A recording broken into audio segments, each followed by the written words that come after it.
Welcome to Watch the Book. Today, we present Little Lord Fauntleroy by Frances Hodgson Burnett, published in 1886.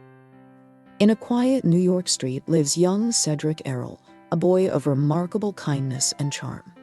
Since his father's death, he has been the sole companion to his beloved mother, whom he calls Dearest. Cedric's father, Captain Cedric Errol, was the youngest son of a powerful English earl. He married for love, defying his father, and was consequently disowned, left to make his own way in America. The Earl of Dorincourt was a man of fierce temper, with a deep dislike for America. He had two older, disappointing sons, and saw his youngest son's marriage as the ultimate betrayal, cutting him off completely. Despite their modest home, Cedric lives a happy childhood. His sweet temper and friendly nature make him a favorite in the neighborhood, a stark contrast to the grandeur he is oblivious to. His greatest friend is the corner grocer, Mr. Hobbs, a staunch anti-aristocrat. Cedric spends hours in his shop, discussing politics and the state of the world with the gravity of a tiny statesman. One day, while Cedric is debating the evils of the British aristocracy with Mr. Hobbs, his maid, Mary, arrives looking pale and flustered, urgently summoning him home for a mysterious reason. At home, Cedric finds his mother with a tall, thin old gentleman. His mother's face is pale and her eyes are full of tears as she embraces him. The gentleman introduces himself as Mr. Havisham. Mr. Havisham reveals the astonishing news. Following the deaths of his two uncles, Cedric's father had become the heir. Now, with his father also gone, Cedric himself is the new Lord Fauntleroy. Cedric is bewildered. He learns he must leave for England to live with his grandfather, the Earl. The idea of becoming a lord is less concerning to him than the thought of leaving his dear friend, Mr. Hobbs. With a heavy heart, Cedric goes to the grocery store to break the news. He carefully explains to a shocked Mr. Hobbs that an earl is, in fact, sitting on his cracker box at that very moment. Mr. Havisham is pleasantly surprised by Cedric's mother. Far from the vulgar opportunist the earl imagined, he finds a gentle, dignified woman who cares only for her son's well-being. The earl's terms are harsh. Mrs. Errol will live at a nearby lodge but is forbidden from entering the castle. She accepts, wanting what is best for Cedric and for him to know his father's home. To demonstrate the earl's supposed kindness, Mr. Havisham is instructed to grant Cedric's wishes. The boy's first thought is for a poor laundress, Bridget, whose family is deep in trouble. Cedric is given a large sum of money from his grandfather. He joyfully rushes to give it to Bridget, who is overcome with emotion. Cedric's opinion of his unknown grandfather soars. In his final week in New York, Cedric uses his new fortune to help his other friends. He sets up his bootblack friend, Dick, in business, buying out his cheating partner and providing a new kit. He also provides for the old apple woman, buying her a proper stall with a stove and giving her enough money to stay home on rainy days, easing the pain in her old bones. As a parting gift, Cedric presents Mr. Hobbs with a fine gold watch and chain, engraved with the words, "When this you see, remember me." The grocer is so moved he can barely speak. The day of departure arrives.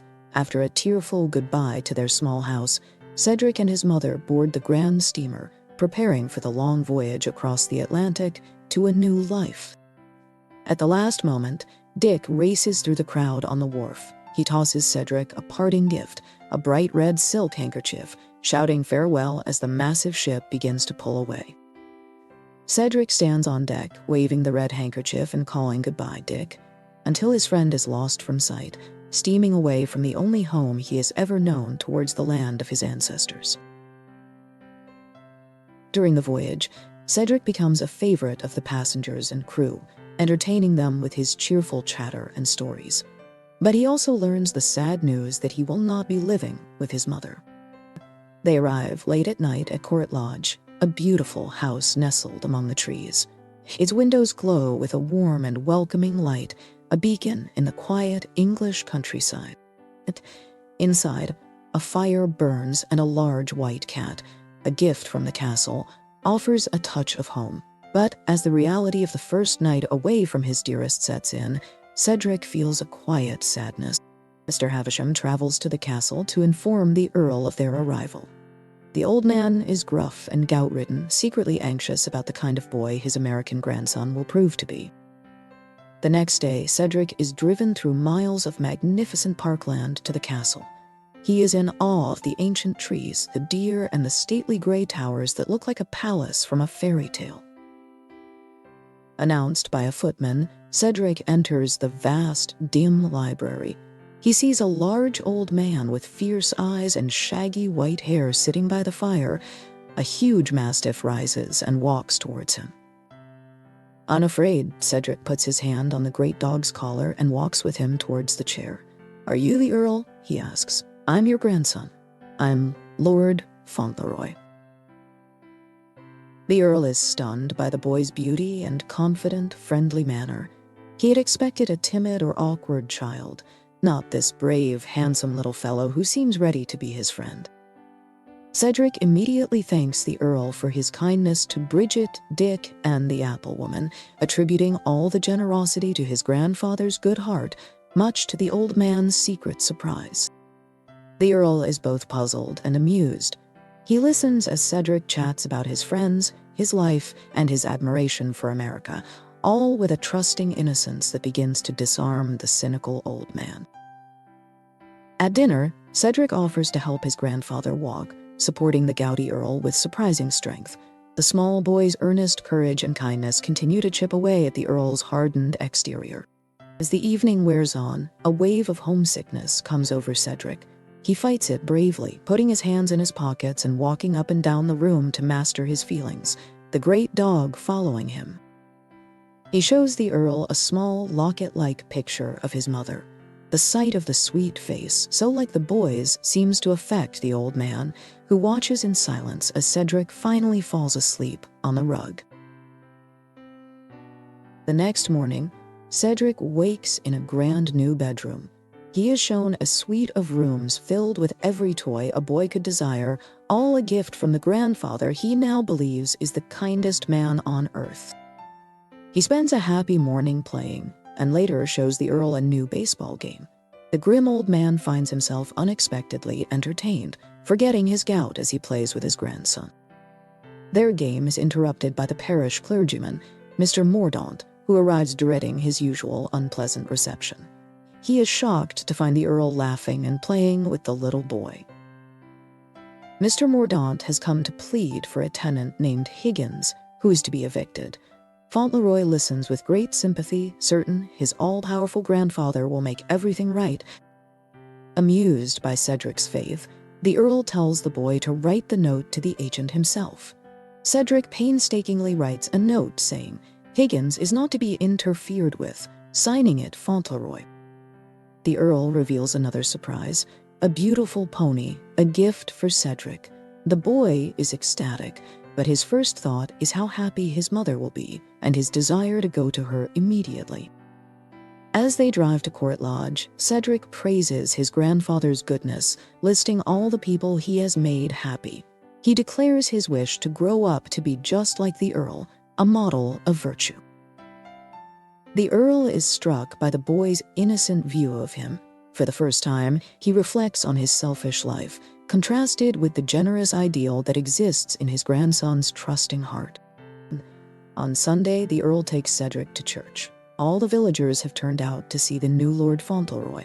The boy's charm and his open affection for his grandfather win their hearts. After the service, they meet Higgins, who has come to thank Cedric. The boy again gives all the credit to his grandfather's kindness, much to the farmer's bewilderment and the Earl's grim amusement. The Earl begins to find a new interest in life, taking pleasure in showing off his handsome heir. He even takes Cedric riding himself, and the two become inseparable companions. During their rides, Cedric learns that all the vast lands around them will one day be his. He feels the weight of this responsibility, recalling his mother's words about the duties of the rich. His mother has been visiting the poor, and she tells Cedric about the dreadful, squalid cottages at a place called Earl's Court. Cedric is horrified and resolves to tell his grandfather at once.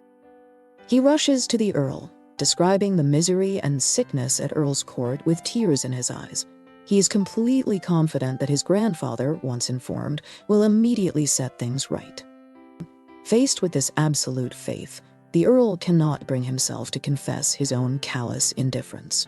He gives orders for the terrible old cottages to be torn down and replaced with new ones. The news spreads, and Cedric is hailed as a benefactor by the tenants. He remains unaware of his own popularity, believing all the praise and gratitude belong to his virtuous grandfather. The Earl grows fonder of the boy each day, his pride softening into deep affection. But he feels a persistent pang of jealousy over Cedric's profound love for his mother, his dearest. News of the changes at Dorincourt reaches the Earl's estranged sister, Lady Lorredaile. Intrigued by the stories of the boy, she accepts a rare invitation to visit the castle. Lady Lorredaile is instantly charmed by Cedric. She sees his resemblance to her beloved nephew, his father, and recognizes the boy's goodness. She also sees the profound change in her brother. True to her word, Lady Lorredaile visits Mrs. Errol at Court Lodge and is captivated by her grace and loveliness. She bluntly tells the Earl he is making a great mistake by keeping her away. A grand dinner party is held at the castle. The Earl's primary motive is to proudly display his impressive heir to the county society, and all the guests are curious to see the little American lord. Cedric is a great success. He is polite, charming, and entirely unspoiled. He particularly admires a beautiful young lady, Miss Vivian Herbert, telling her she's the prettiest person he has ever seen except for Dearest. Late in the evening, Mr. Havisham arrives, looking pale and agitated. He brings shocking news that he must deliver to the Earl after the guests have departed. After the party, as Cedric sleeps on a sofa, Mr. Havisham reveals the terrible truth. A woman has come forward, claiming to be the widow of the Earl's eldest son, Bevis, and her son is the rightful Lord Fauntleroy. The Earl is thrown into a terrible rage, mixed with despair, but as his fury gives way to heartbreak, he stands over the sleeping child, his voice unsteady as he admits his fondness for the boy who trusted him. When Cedric is told the news, his primary concern is not for his lost title. He asks, with a trembling voice, if the other boy will now have to be his grandfather's boy, fearing only the loss of his place in the Earl's affection. The Earl fiercely declares that Cedric will always be his boy. Overjoyed, Cedric confesses that his real fear was losing his place in his grandfather's affection. The title itself means little to him. The Earl, deeply moved, promises to care for Cedric no matter what. He visits Mrs. Errol at the lodge, a changed and humbled man, finding comfort in her quiet dignity and strength. News of the scandal reaches America. Mr. Hobbs is furious, convinced it is an aristocratic plot against his American friend. He and Dick exchange letters of support with Cedric. One day, Dick is given an illustrated newspaper. He is thunderstruck when he sees the picture of the claimant. He recognizes her instantly as Minna, his estranged and troublesome sister-in-law. Dick rushes to Mr. Hobbs. He explains that the claimant is his brother Ben's runaway wife, Minna. He recalls that her son, his nephew, has a distinctive scar on his chin, a detail mentioned in some reports. The plot is an imposter's scheme. Fired with purpose, Dick and Mr. Hobbs consult a young lawyer, Mr. Harrison. Letters are immediately dispatched to Mr. Havisham in England and to Ben Tipton, now on a cattle ranch in California. The letters arrive in England, confirming Mr. Havisham's own suspicions about the woman's story. A plan is made to bring Ben and Dick to England to confront the imposter. The claimant, Minna, has grown bold and insolent, believing her victory is secure. She is completely unprepared for what is to come. The trap is sprung. Mr. Havisham and the Earl arrive at Minna's rooms, but they are not alone. They are followed by her brother-in-law, Dick, and her husband, Ben, whose appearance is a stunning, terrifying shock. She utters a cry of terror. Her entire plot collapses in an instant. Faced with her husband, she loses all control and flies into a wild, futile rage. Ben identifies her and her son, who has the distinctive scar on his chin from an injury she inflicted years ago. He takes his son by the hand, leaving his deceitful wife to her fate. The woman, utterly exposed and defeated, flees in disgrace that very night. The false claim is demolished, and the real Lord Fauntleroy's position is secure once more. The Earl drives directly to Court Lodge. He strides into the room where Cedric and his mother are waiting, where, he announces with a triumphant flash in his eyes, is Lord Fauntleroy. He then turns to Mrs. Errol and asks when she will come to the castle to live with them. Cedric flies into his mother's arms, overjoyed that they will finally be a family under one roof. The Earl, having found that he cannot live without his grandson, has decided he also cannot live without his grandson's mother. He asks her to come, admitting they had always wanted her. The Earl provides for Ben and his son, setting them up with their own prosperous cattle ranch in California, ensuring a bright future for the boy who might have been an Earl. Dick and Mr. Hobbs remain in England for the grand celebration of Lord Fauntleroy's 8th birthday. The Earl has promised to provide for Dick's education. At first, Mr. Hobbs is overwhelmed by the aristocratic splendor of the castle, but he gradually becomes fascinated, particularly by the gallery of ancestors and the history of the great house. The day of the birthday festival arrives. The park is filled with tenants and villagers, all joyfully celebrating the rightful heir. Flags fly, games are played, and there is music and dancing. Distinguished guests, including Lady Lordale and Miss Vivian Herbert, have come to congratulate the family. Cedric proudly introduces his friends, Mr. Hobbs and Dick, to the beautiful lady. The whole world seems beautiful to Cedric, and the Earl too watches the boy he has grown to love with a happiness and contentment he has never experienced in his long, selfish life. In the great tent, a toast is proposed to little Lord Fauntleroy. The tenants cheer wildly, their shouts of affection bringing a flush of surprised joy to the little boy's face. The Earl, his hand on the child's shoulder, tells him to thank the people. Cedric steps forward, his clear voice ringing out as he expresses his gratitude and his joy. "I'm very glad I'm going to be an Earl," he says. "And when I am an Earl, I'm going to try to be as good as my grandfather." The people erupt in thunderous applause. He steps back and puts his hand in the Earl's, leaning against his side. The once feared old man and the loving little boy stand together, their bond secure, looking out at a future full of hope. Did you enjoy this classic story? Subscribe to watch the book for more literary treasures brought to life. We're so glad you're here, and we can't wait to share our next story with you.